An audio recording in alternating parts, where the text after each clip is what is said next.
दिव्यांग जलतरणपटू प्रणव दिवेकर आणि त्याची आई विभावीर दिवेकर आज आपल्या स्टुडिओमध्ये आलेत.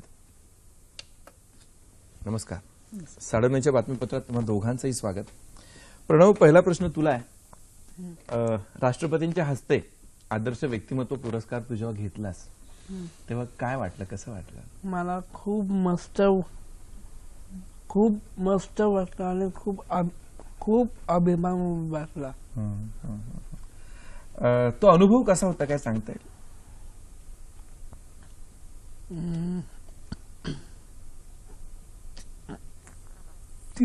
मला तिकडे जाऊन खूप छान वाटलं आणि ते देश काय असतं ते पण बघायला मिळालं. खूप मस्त वाटलं. आई, तुम्हाला हा प्रश्न आहे की सरकार हा जो पुरस्कार आहे, जो प्रणवला मिळालाय की व्यक्तिमत्व, आदर्श व्यक्तिमत्व हा पुरस्कार देताना काय निकष लावतं सरकार? ऍक्च्युअली कसं आहे की मी ह्या पुरस्कारासाठी काहीच इनिशिएटिव्ह घेतलेलं नव्हतं, त्यामुळे मला निकष माहिती नाहीत. पण जे माझ्या पुरस्कार मिळाल्यानंतर माझ्या जे लक्षात आलं ते असे की समाज कल्याणच्या एक बाई, त्यांच्या सभेमध्ये त्यांनी प्रणवचं नाव ऐकलं होतं आणि म्हणून त्या आम्हाला अप्रोच झाल्या होत्या आणि त्यांनी माहिती आमची गोळा केली. त्याच्या कामाच्या ठिकाणी त्या जाऊन आल्या, नंतर घरी आल्या होत्या आणि काय काय तो करतो ह्या सगळ्या ऍक्टिव्हिटीजची त्यांनी माहिती करून घेतली आणि तो पुरस्कार आम्हाला मिळाला. तर त्याच्यामध्ये कदाचित असे निकष असतील की आदर्श व्यक्तिमत्व म्हणजे आज प्रणव तसं बघायला गेलं तर पूर्णपणे स्वावलंबी झालाय. आर्थिकदृष्ट्या नाही पण तरीही बऱ्यापैकी तो स्वावलंबी झालाय. एकतर तो बऱ्याच ऍक्टिव्हिटीज करतो ज्या नॉर्मल मुलं करतात. म्हणजे तो पेटी वाजवतो, म्हणजे तो शिकलाय, पेटी तबला वाजवू शकतो तो. अजून तो पाककलेमध्ये त्यांनी शिक्षण घेतलंय आहे आणि आज तो त्या क्षेत्रामध्ये पूर्ण वेळ काम पण करतो आहे. तर ह्या सगळ्या गोष्टी त्याच्या ह्या सगळे लिमिटेशन्स असूनही त्यांनी अचीव्ह केलेले आहेत. हा कदाचित त्याच्यात निकष असेल. आणि दुसरी गोष्ट, तो स्विमिंगही आंतरराष्ट्रीय स्तरावर जाऊन स्वतंत्ररित्या करून आलेला आहे. प्रणव, आई सांगते स्विमिंग करतोस तू, अमेरिकेला जाऊन आलायस, ऑस्ट्रेलियाला जाऊन आलायस, तिकडच्या स्पर्धा जिंकल्यास तू. कोणकोणती बक्षिसं मिळाली आहेत तुला आजवर या स्पर्धांमध्ये? मला अमेरिकेत 3 मेडल्स मिळाले.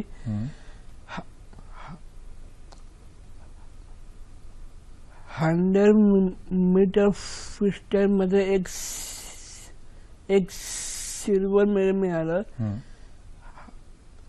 100 मीटर बॅकस्ट्रोक मध्ये एक ब्रॉन्झ मेडल मिळालं. 200 मीटर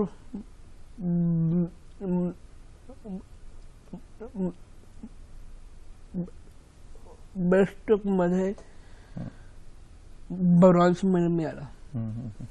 तू आता हे सगळे स्ट्रोक सांगितलेस, ब्रेस्ट स्ट्रोक आहे, फ्रीस्टाईल आहे, बटरफ्लाय, ह्यातले तुला आवडते स्ट्रोक कोणते आहेत स्विमिंग मधले?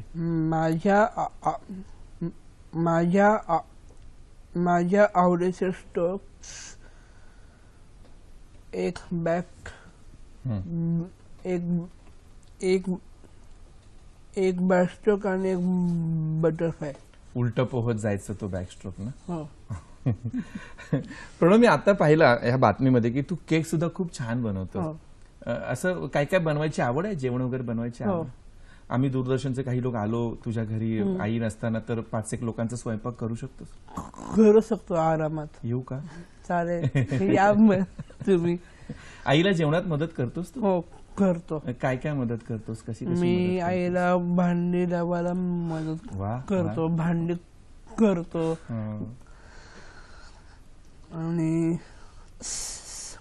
आणि मेन सगळा स्वयंपाक येतो.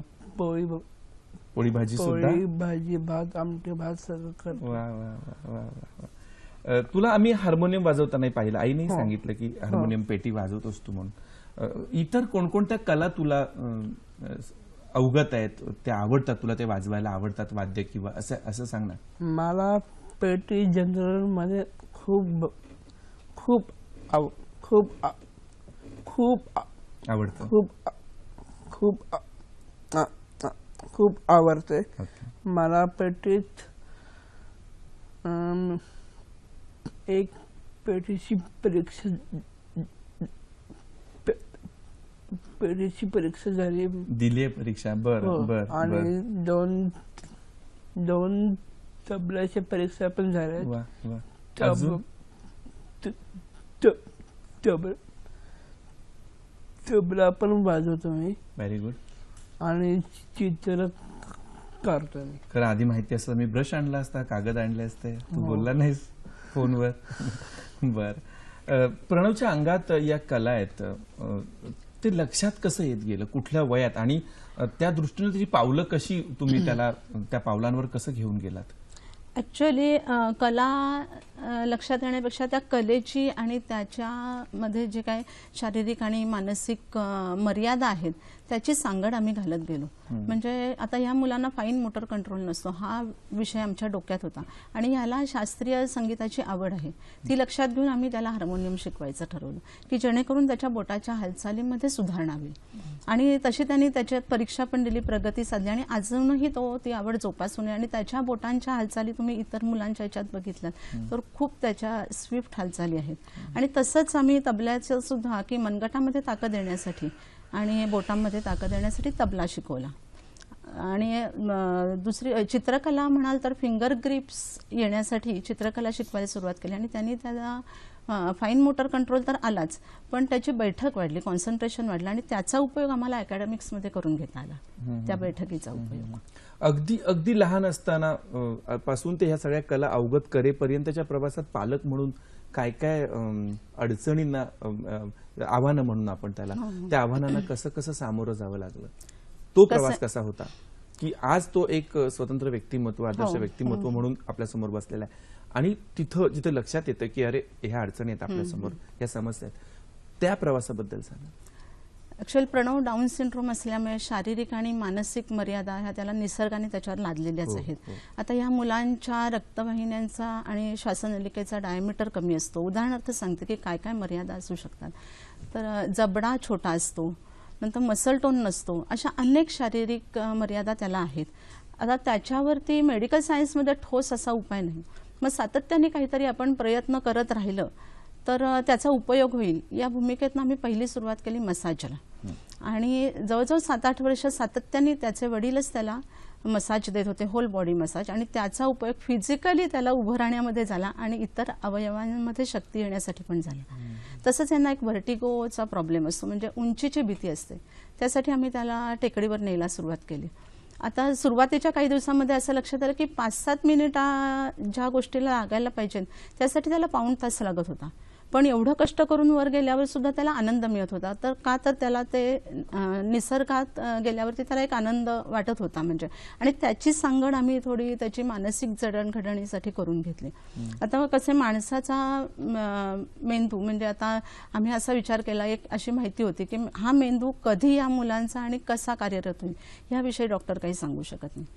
पण एक माहिती अशी होती की आईन्स्टाईन, जो जगातला सगळ्यात बुद्धिमान समजला जातो, त्यांनी त्याच्या मेंदूचा वापर हा 15%च केला. सामान्य माणूस 8 ते 10% करतो आणि बुद्धिमान जो असतो तो 10 ते 12 करतो.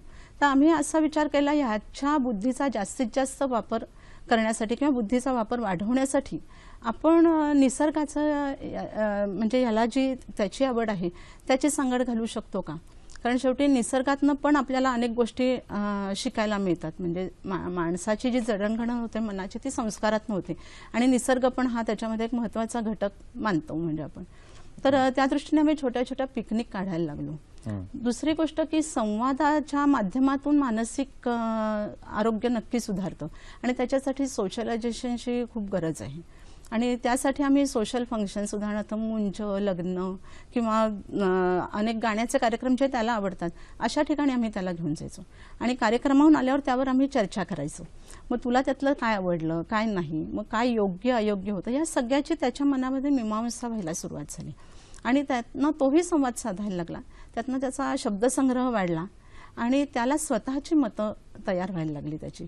आणि ही एक माणसाला स्वतंत्रतेकडे घेऊन जातात. म्हणजे असं एक हे माझ्या सगळं लक्षात ऐकल्यावर प्रणव हा केवळ पोटचं मूल नव्हता, तर ते तुमचं विश्व बनून गेलेलं हा, आहे of course, of पालकांचं. course. आणि इतर पालकांसाठी ही प्रेरणा आहे.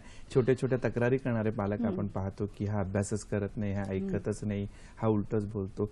अशा वेळेला अशी अशी मुलं वाढवणं हे पालक म्हणून एक कसोटी आहे आणि त्या कसोटीवर तुम्ही उतरवण्याचा पूर्ण प्रयत्न करतात. मी प्रणवकडे परत वळतोय. प्रणव, हा शेवटचा प्रश्न आहे मुलाखतीतला. दिल्लीत होणाऱ्या पॅराऑलिम्पिक मध्ये तू सहभागी होतोयस, हो. त्यासाठी काय काय तयारी चालली? माझी आता तयारी चालली आहे की 50 मीटर फ्रीस्टाईल आणि 50 मीटर बॅस्टॉकची अशी प्रॅक्टिस चालू आहे. तुला बक्षीस मिळालं की तुझी परत एक बातमी होणार इकडे, हो चालेल. आम्हाला कळव. हो. तुम्हा दोघांचंही अभिनंदन. आणि आज इथं आपण दोघं खास आवर्जून आलात त्याबद्दल प्रणव तुझं आणि आई तुमचंही आभार मानतो.